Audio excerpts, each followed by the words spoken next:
Well, Bob, in fitting with the season, we're being visited by the ghost of Christmas past. But there's nothing to be afraid of because I'm actually talking about Jacqueline Thompson, who's playing the ghost of Christmas past right now on stage at the Rep. Yes. So welcome to Two on the Aisle. Thank you for having me. Glad to be here. Well, this is one of the best parts in A Christmas Carol that you've got. And how is it to play? It's been magical. Dottie has created a fabulous costume for me to put on and embody that spirit every night. So I feel seasonally blessed to be able to be part of this. It really production. is quite a costume. It's gorgeous. Absolutely gorgeous. And that's an interesting cast, which is practically all St. Louis people. All St. Louis people, which is great to see our own being reflected back into the community. Is it a warm group? It is a warm group. A lot of you have worked together before. Yeah, it's a warm group, and we're having a lot of fun. And good turnouts for it? Yes, the houses have been so big. I believe, and I don't want to misspeak, but I believe that so far we have surpassed whatever the top selling show is for the Rep. So yeah. Great houses. Now, another show that you were recently in that I was really impressed with was actually you directed it. It was The World Begun at the Shakespeare Festival St. Louis, which was a kind of a version of Twelfth Night, but set in Old North St. Louis. Yeah, that project is probably thus far the most rewarding project that I've been involved with in my career so far, because just to experience the response from the community and a friend of mine who's actually a podiatrist in Old North, for her to say, you know what, this was a love letter to the community, that meant a lot. To see the crowds respond to, their life being reflected back on the stage and celebrating their community and their unity was great. It really was. I remember the picture that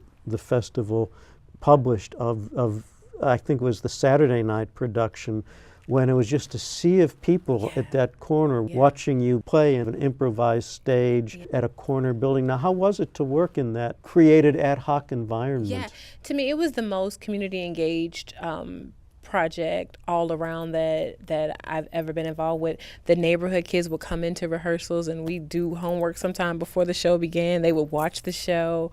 Everybody was just completely supportive and had input into the finished product, and it was just a great chemistry of people, actors, community people, all involved. I remember one point that I thought was really kind of nice is that you incorporated an upper window in that building into the action. Yeah, I would say hats off to, I don't remember whose idea it was either Nancy or Mark, but they had that concept and I was just great to be able to kind of play into it. So yeah, it was now so cool. You've also acted with the Shakespeare Festival in the Park. Last summer you were in A Midsummer Night's Dream. I was. I played Hippolyta.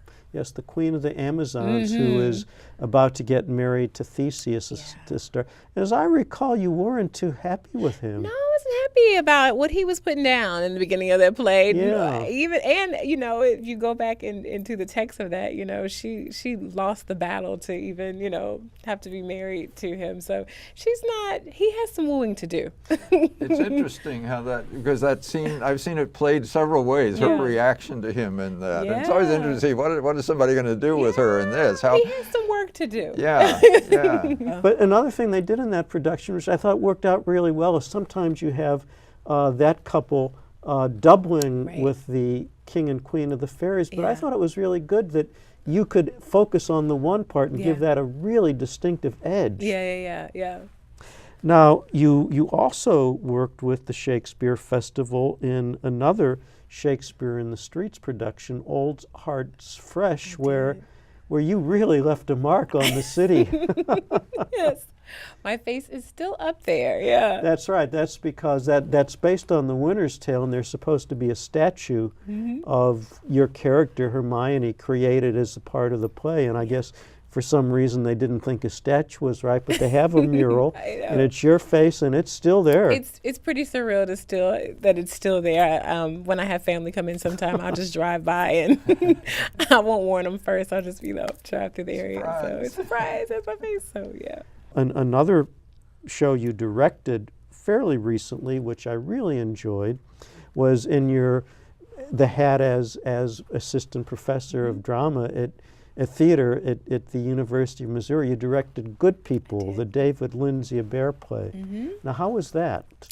It was great. We spent a great deal of time looking for a comedy. We had been doing, we do a lot of social justice pieces at UMSL, and we wanted something that still had a message, but also had some, comedy to it. So I spent months and months on end trying to find the right one. And that piece, I was really intrigued by the characters and the nuances of those characters. And so I had a great cast. And yeah, one decision you made as a director, which I thought was really daring but extremely successful.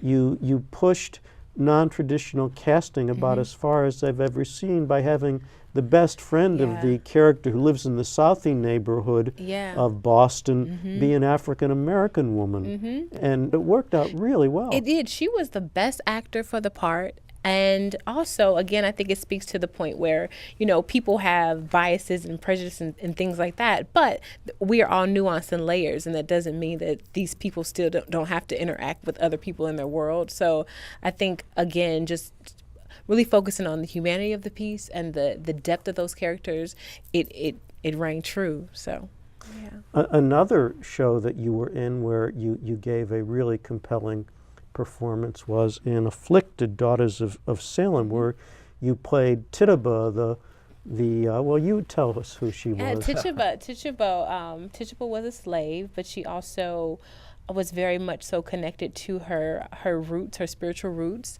and so she would guide the other girls and created a outlet for them to express themselves and explore and search for their own truths in a sort of way. So that was a really great project, and that sisterhood has remained. All of those women that I did that play with, we still communicate with each other at least once a week. So it's great when performances and productions can do that. Yeah, though this is kind of a backstory to the young women who were the accusers in the play The Crucible, or in the Salem witch trials.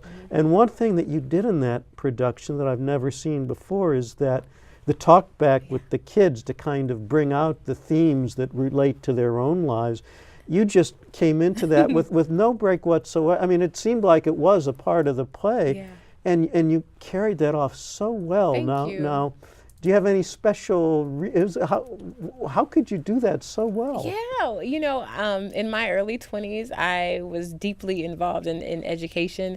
It was before I was nervous about pursuing my artistry full time. So I taught for many years, and those skills have been so valuable in what I'm doing in now. Elementary school? In elementary school, yeah. And it's been valuable. Even when I went to grad school, I had to teach. I've been a teaching artist for Actors Theater of Louisville. All that experience had so complimented me today. So I value those years, but I'm so glad now that I'm completely into my craft, though. Yeah, and practicing it full time. Well, but you're still teaching at the university. I think the first play we saw you direct there was In the Blood, Susan Laurie Park's play. Yeah, that was my first semester at UMSL as well.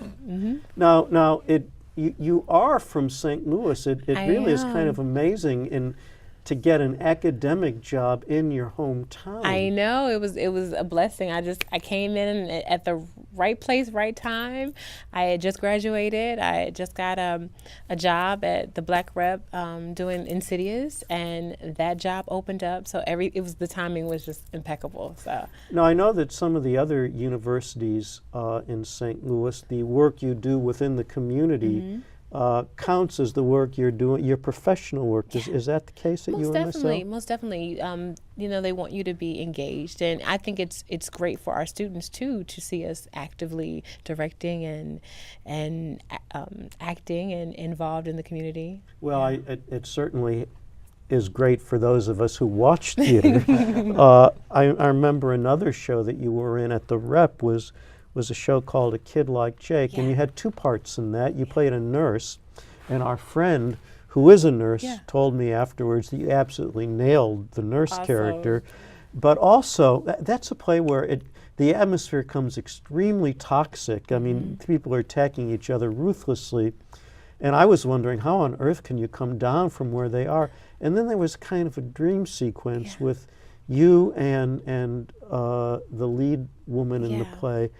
And it was just an amazing thing where you got things down from that horrible mountain where they were. And I'm glad you observed that, because, you know, when you're in a show, sometimes you don't know how different parts resonate in the audience. And so I'm glad that I was able to resolve in that space during that scene. Well, let's see. We've mentioned quite a few companies that you were involved with: the Rep and St. Louis Shakespeare and Metro. Avalon Theater Company. You did Quilters with them. That's a musical. Yeah. Now, how come we haven't heard you sing since I know, then? somebody needs to cast me in a musical. I do sing.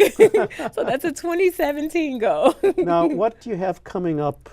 I'm really excited about Intimate Apparel with New Jewish Theater.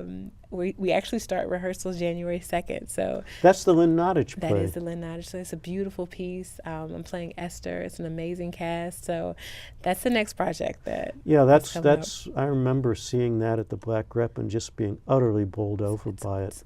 It's a gorgeous, heart-wrenching story that I'm ready to dive into. And what about at the university? In the university in March, I will be directing The Wiz. I believe it opens the third week in March. I have to give you some dates a little later, but we're doing The Wiz. It's going to be in the Two Hill on the AB stage, which is the bigger stage of the two. So I'm really looking forward to that as well. That should be awesome. So you're back to a musical, even I'm back though to you're not musical, singing. even though I'm not singing. Exactly. Oh.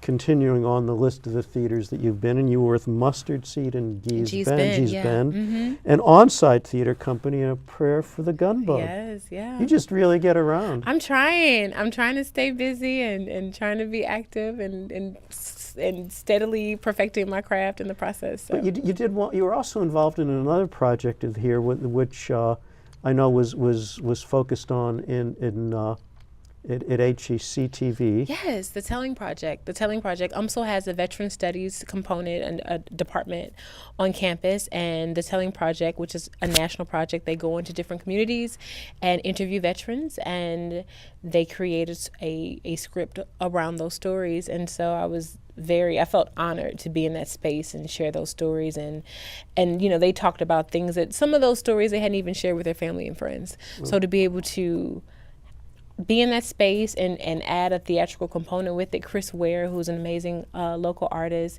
he added some spoken word and some different instrumentation, to kind of underscore it. And well, it was I think quite we've only just scratched the surface of your activities in town, so we'll just have to have you back again. I would love to come back. Well, thank you for being here Thank for you this so much for holiday having season. me. Thank you.